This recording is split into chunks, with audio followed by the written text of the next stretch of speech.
je me rends compte que le professeur Abdoulaye Ly, le ministre Abdoulaye Ly, a pratiquement arrêté ses activités ministérielles publiques l'année de mon naissance en 1970.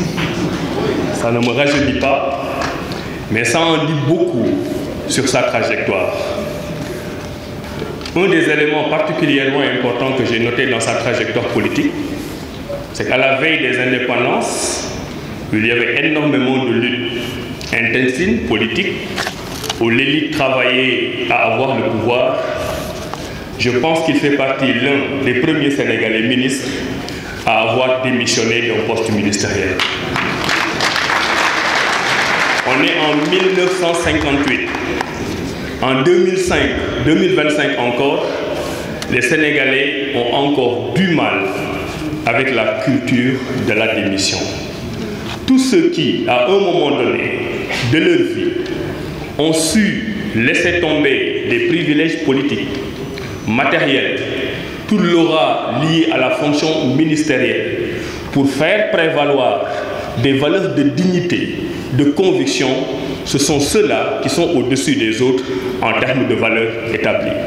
Et je pense que pour cet acte noble qu'il a posé depuis longtemps, il a su montrer à sa génération et à la nôtre et à la vôtre qu'il ne sert à rien de s'agripper, que ce sont les convictions qui nous font vivre, ce sont les convictions et les idées qui construisent le monde et que ce sont les hommes de valeur qui sont à la base du développement.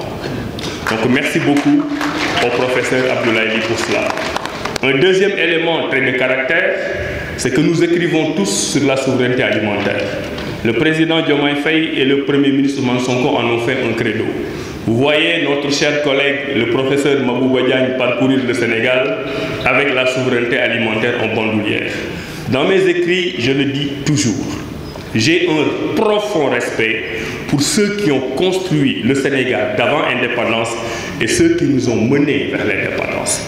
Parce que quel que puissent originaux apparaître nos écrits, nous nous rendons compte toujours que nous sommes sur des redites, que tout a été pratiquement dit, théorisé, et qu'il reste juste l'autorité politique qui aura le courage d'appliquer toutes ces belles théories liées au développement et à la souveraineté alimentaire qu'on a développées bien avant l'indépendance.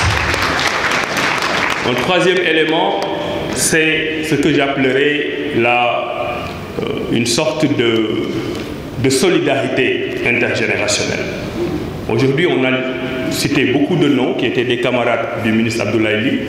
Et comme par hasard, j'ai présidé 2 cérémonies ce matin. J'ai quitté Amadou Mahtar Mbow pour arriver chez Abdoulaye Ly. Est-ce un hasard? Je ne le crois pas. Ce sont des intellectuels qui ont façonné le Sénégal d'aujourd'hui. Et nous devons aller à ces mamelles-là, surtout vous aujourd'hui les jeunes, pour apprendre d'eux des valeurs intellectuelles et des valeurs morales. Cette génération, malheureusement, et j'ai eu mal à le dire dans mon discours, est une génération encore un peu méconnue. Et les gens ont tendance à oublier ce qui fait le Sénégal d'aujourd'hui. C'est toutes ces luttes, toutes ces batailles d'indépendance.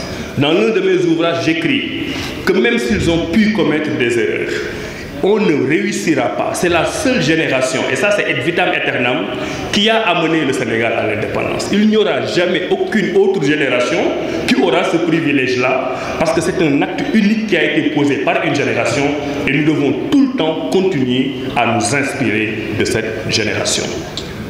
La dimension purement politique et intellectuelle.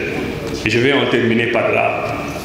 Pendant longtemps au Sénégal, on a essayé de faire une dichotomie entre les intellectuels et les hommes politiques.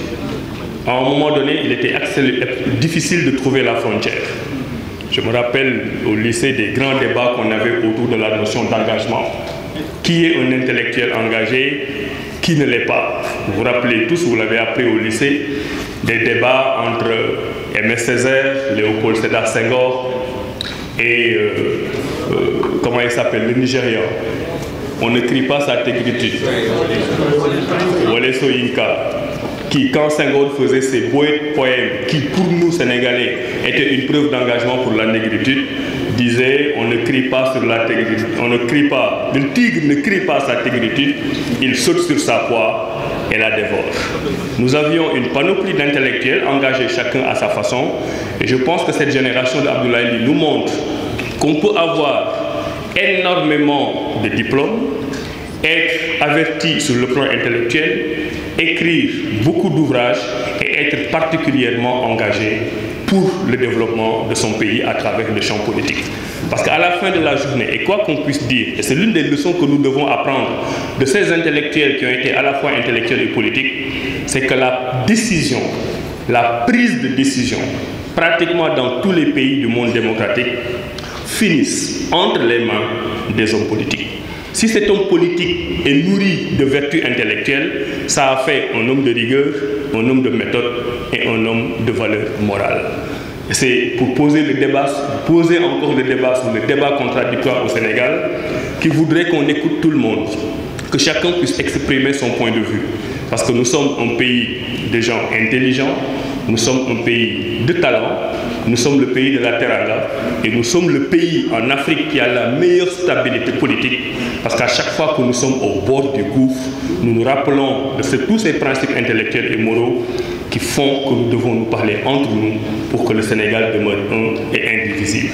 En tout cas, c'est ça le message du président Diomaye Faye, c'est ça le message du Premier ministre Ousmane Sonko. Et j'ai, comme ministre de l'Enseignement supérieur, un message particulier pour vous.